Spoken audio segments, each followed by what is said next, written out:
Tiene la palabra el señor diputado Páez. Gracias, señor presidente. Voy a hacer uso de la palabra para realizar un análisis jurídico del proyecto de ley. Nosotros creemos que el Poder Ejecutivo se acordó tempestivamente del Congreso, es decir, le está pidiendo, en los términos del artículo 76, una delegación legislativa, con plazo determinado hasta el último día del año entrante o hasta la fecha en que se declare la terminación, cual fuere menor, y fundamentalmente en una materia específica que puede delegar el Congreso, como es la prevista en el artículo 75, inciso séptimo de nuestra Constitución Nacional. Porque la materia de arreglar la deuda es una materia de administración financiera del país, justamente una de las materias que puede este Congreso delegarla. Esta delegación no es a ciegas, sino con parámetros que garantizan fundamentalmente no vulnerar los derechos de los acreedores que confiaron con la República Argentina en el canje anterior, garantizándoles que el tratamiento que van a recibir quienes se acojan a esta reapertura del canje original, que creemos que es la técnica correcta, siempre va a ser más perjudicial que la de ellos, que confiaron primero en el país y que aceptaron con mucho más riesgo creer en un gobierno que volvía a comprometer a la Argentina con honrar sus compromisos internacionales en materia de deuda pública fiscal. Nosotros creemos, señor presidente, que en primer lugar la remisión concreta que se hace al artículo 65 de la Ley 24.156 de Administración Financiera le fija uno de los parámetros centrales de las bases de delegación legislativa y de este proyecto, porque siempre debe producir un mejoramiento de los montos, plazos e intereses de las operaciones que estamos renovando. Si a eso le agregamos la garantía adicional que prevé el artículo 3 de este proyecto, no nos cabe duda que quien entre en este canje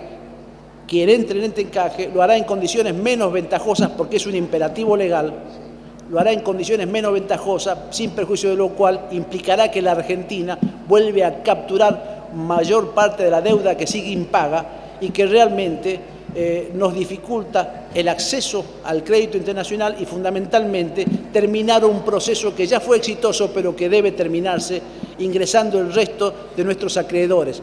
Porque mal que nos pese, ese 25% que no entró en el canje anterior sigue teniendo la condición de acreedor de deuda soberana del Estado Nacional.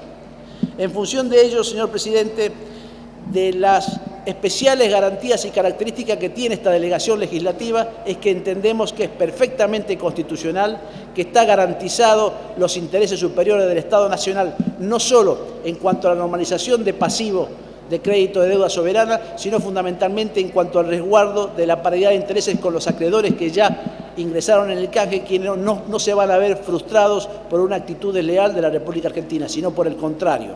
Nuestra actitud va a seguir una senda de honrar el crédito internacional y fundamentalmente el compromiso asumido de este país de ir cancelando con esfuerzo esa reapertura a los mercados de capitales. Nada más, señor presidente. Muy bien.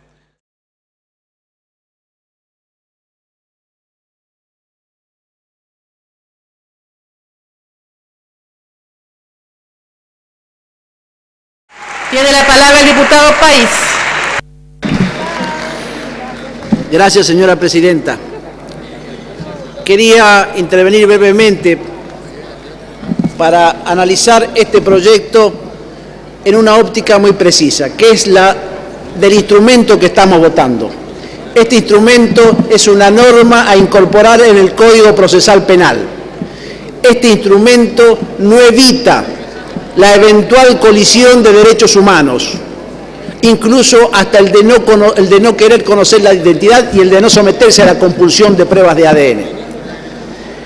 Incidentalmente, este proyecto puede servir para esclarecer la verdad y aún para recuperar la identidad de menores sustraídos en la época del terrorismo de Estado. Pero en lo esencial, este proyecto se adentra en el conflicto de derechos humanos y en la necesidad de que los intereses colectivos de la sociedad de esclarecer los delitos no estén impedidos por estos derechos humanos que no son absolutos. Y así lo ha dicho la Corte, y este proyecto es perfectamente constitucional, se adentra en cumplir con una obligación del Estado argentino de incorporar una norma que garantice a la presunta víctima inclusive, que no va a volver a ser revictimada, pero que fundamentalmente garantiza a la sociedad el derecho a la persecución de los delitos penales y en especial a la persecución de los delitos de lesa humanidad.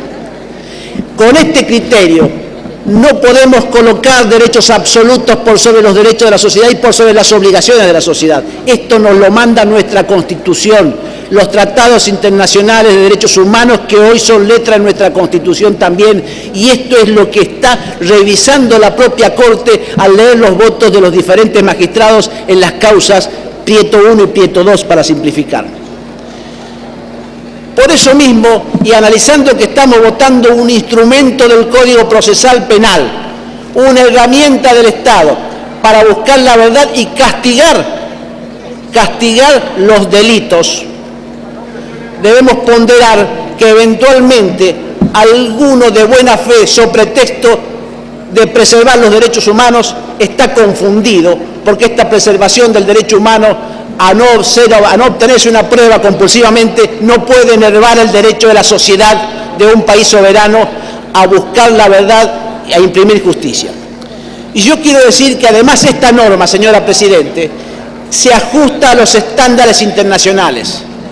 En el caso Vázquez Ferrá, el doctor Maqueda, en un fallo realmente en el año 2003 muy estudiado, analizó el derecho comparado.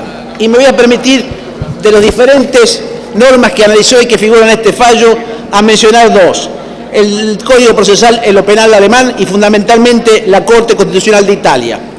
Cita Maqueda que en similar sentido la Corte Constitucional de Italia, mediante la sentencia 54 de 1986, legitimó la extracción coactiva de sangre al considerar que se trata de una práctica médica de administración común que no resulta lesiva a la dignidad ni invasiva en cuanto al ámbito psíquico íntimo de la persona, posición que en lo esencial fue mantenida, aunque con cierta reserva respecto de la falta de previsiones específicas en el nuevo ordenamiento procesal de la sentencia 238 de 1996. La Comisión Europea de Derechos Humanos, sigue citando el doctor Maqueda, en su decisión 8289 de 1978, del 13 de diciembre, consideró que un análisis de sangre era una intervención nimia que no suponía una injerencia prohibida por el artículo 2.1 del Convenio Europeo de Derechos Humanos. Asimismo, la extracción compulsiva de sangre en un régimen inquisitivo hipotéticamente similar a la identificación dactiloscópica ha sido reconocido recientemente como una medida de carácter relativamente no intrusiva y sensible a los intereses legítimos. Esto se adentra en otro tema, señora Presidenta, al derecho de la presunta víctima de no facilitar que el Estado busque la verdad, al derecho de la presunta víctima de imponerse por sobre las necesidades del Estado de Derecho de una sociedad moderna, a que no pueda perseguir y castigar a los diferentes criminales, sean estos criminales por delitos de lesa humanidad y sean estos criminales por delitos de otra índole.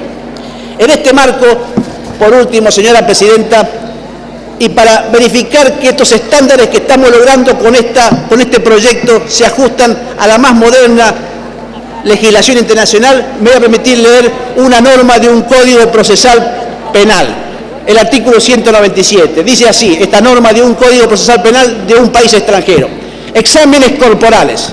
Si fuese necesario para constatar circunstancias relevantes para la investigación, podrán efectuarse exámenes corporales del imputado o del ofendido por el hecho punible, tales como pruebas de carácter biológico, extracciones de sangre u otros análogos, siempre que no fuere de temer menoscabo para la salud o dignidad del interesado.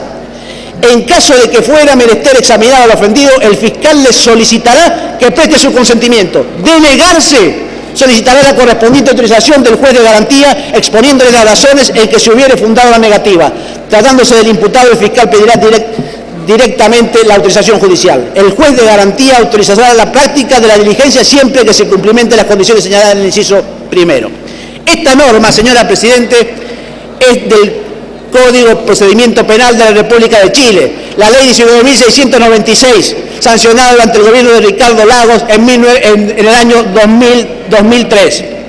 Conforme esto, señora Presidenta, no estamos leyendo una norma de la Alemania nazi. Diputado, le piden una interrupción el diputado Iglesias.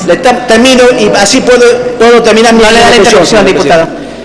En última instancia, lo que estoy leyendo forma parte de una norma perfectamente constitucional. Nuestra norma proyectada es mucho más garantista, le preserva y insta al magistrado a que custodie los derechos de la víctima y fundamentalmente a que preserve, no ofenderla, no revictimizarla, pero fundamentalmente le da la potestad para que pueda esclarecer y buscar la verdad para reprimir los delitos a que hubiera lugar. Nada más, señora presidenta.